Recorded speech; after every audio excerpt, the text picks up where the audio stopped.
The name's Bond. James Bond.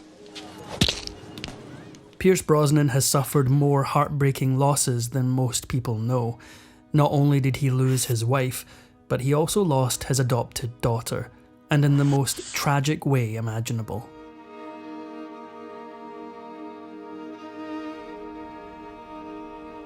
From the beginning, Pierce Brosnan's life was no fairy tale. Born in Ireland in 1953, he was just a baby when his father abandoned him. Then, when he was 4, he lost another parent.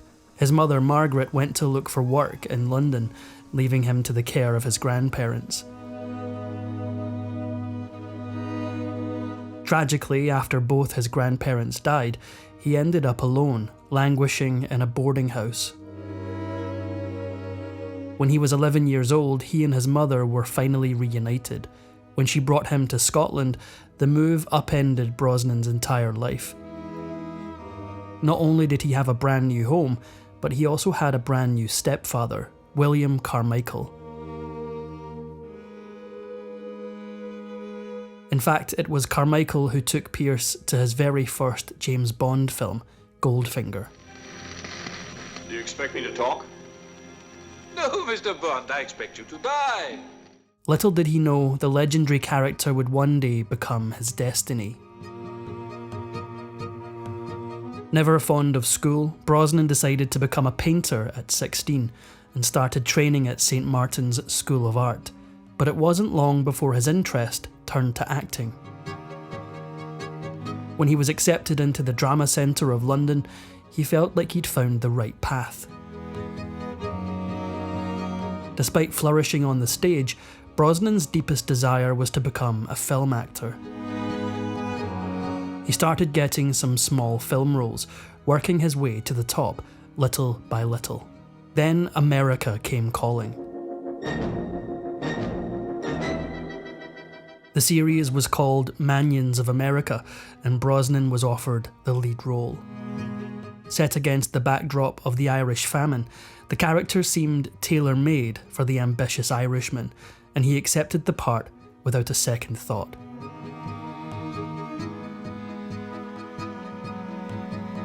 He married Australian actress Cassandra Harris in 1980, and they moved to London together. They had a son, Sean, in 1983, and Brosnan also became a father to Harris's children, Christopher and Charlotte, legally adopting them after their dad passed away in 1986. Harris was certain that her husband was going to be a star. Together they came up with a plan. They applied for a home improvement loan, but instead of using the money for renovations, they spent it on 2 plane tickets to Los Angeles. It was a sneaky ploy, but it was a risk they were willing to take. Next stop, Hollywood. Once in America, Brosnan soon won the role that would make him a household name, Remington Steele.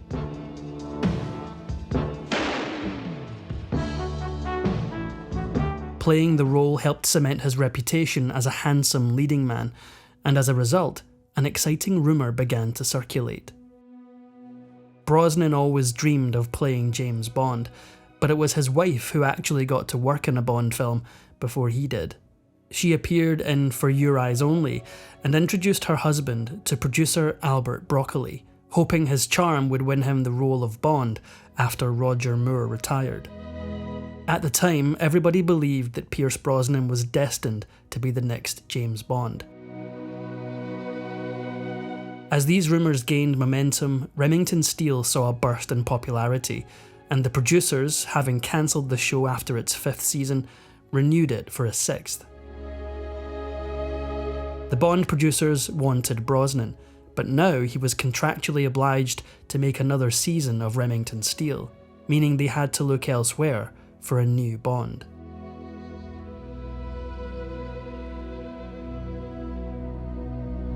In 1987, Brosnan had to travel to India and decided to take his family with him. But while they were there, Cassandra began to wilt beneath persistent fatigue and problems with her stomach. Upon arriving home, she went to the doctor and received some shocking news. The diagnosis was ovarian cancer.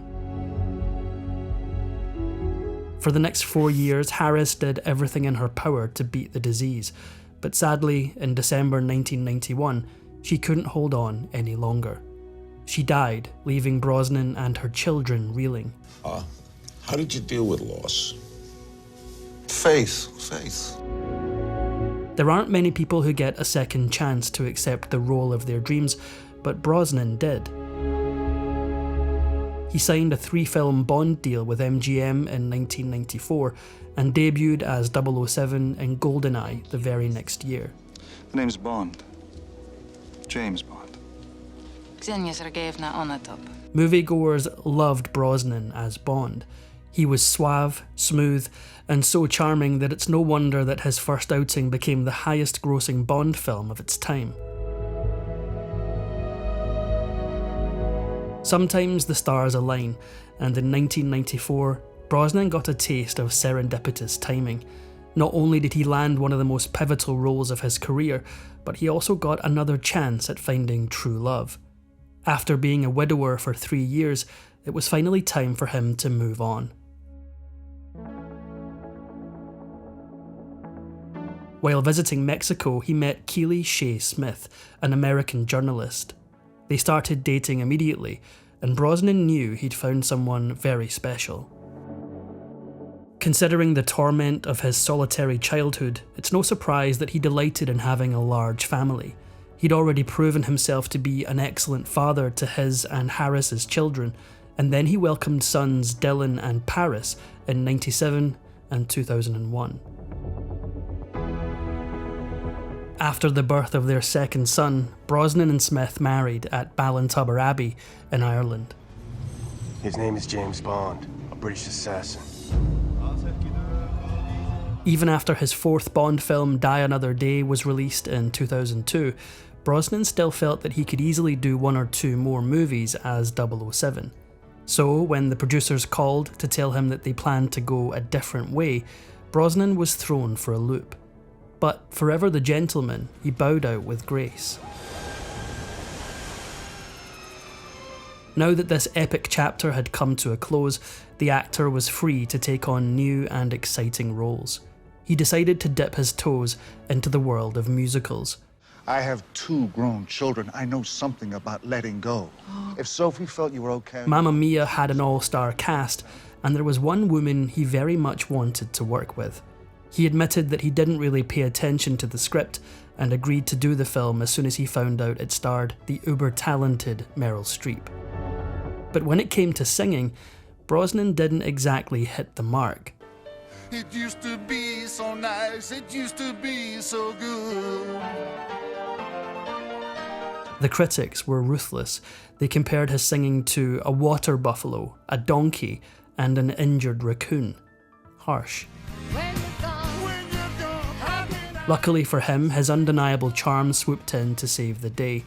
But as likeable and debonaire as he isn't immune to making some seriously questionable choices. Before he died. Yes, I know, but he never mentioned this. This is grotesque. I've never taken notice from anyone. Brosnan worked with director Roman Polanski to make The Ghostwriter, a political thriller. The film did well critically, but his decision to work with Polanski invited controversy.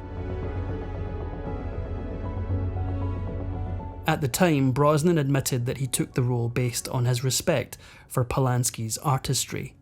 However, looking back on this decision today, he may have had a change of heart. The Me Too movement changed Hollywood, opening up the conversation about the horrendous conditions for women in the workplace. Hearing so many victims share their stories, Brosnan looks back on The Ghostwriter with a new perspective.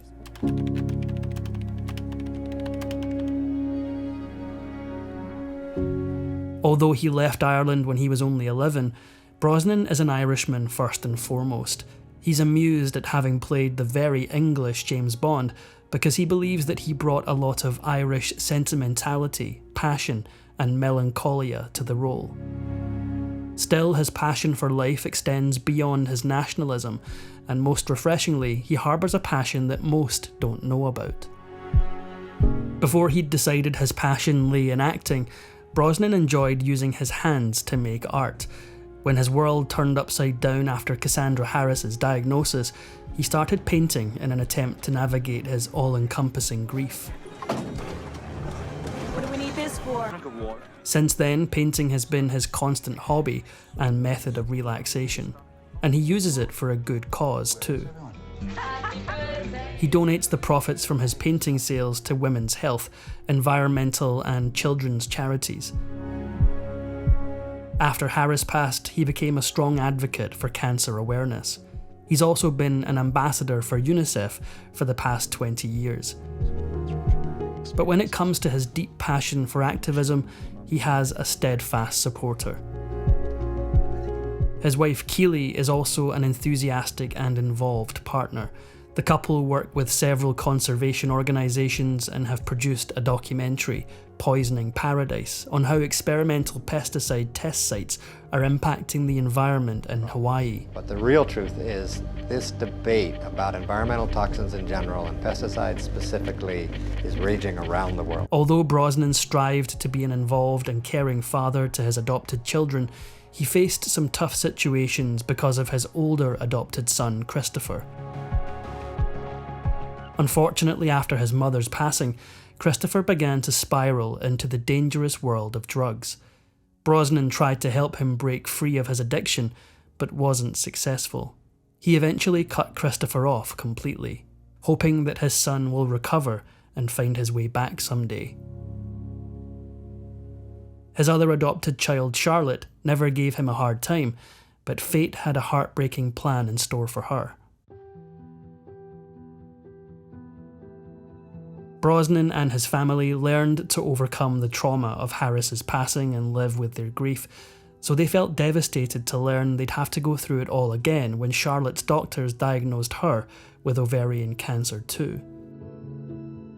She was just 41 when she died, leaving behind 2 children.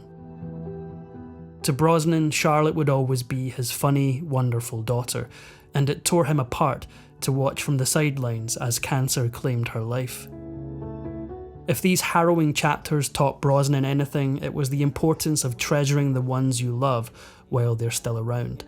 His son Sean is an actor and filmmaker himself, and both his younger sons, Dylan and Paris, are chips off the old block. They both model and attend film school, hoping to follow in their father's footsteps one day. Being a steadfast father has always been important to Brosnan, and his dedication to his boys may well have stemmed from his lonely childhood and absent father. The world can be a small place when you're so famous. That's exactly how Brosnan ended up meeting his biological father while shooting an episode of Remington Steele. The man just strolled up and introduced himself.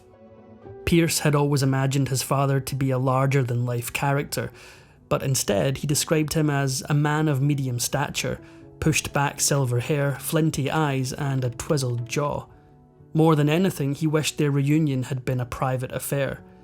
However, despite his father's past transgressions, Brosnan never resented him.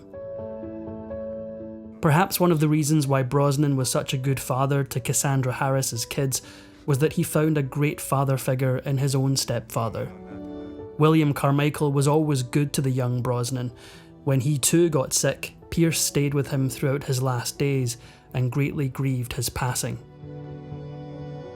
Pierce Brosnan has been nominated twice for Golden Globes, has a star on the Hollywood Walk of Fame, was voted Sexiest Man Alive by People magazine, as well as one of the 50 most beautiful people in the world, and has an honorary OBE for his contribution to British cinema. But even at age 72, Brosnan has no plans of stopping. Change of scenery. Not till I'm finished here. If you enjoyed this Factinate video, give it a thumbs up and subscribe for more incredible stories.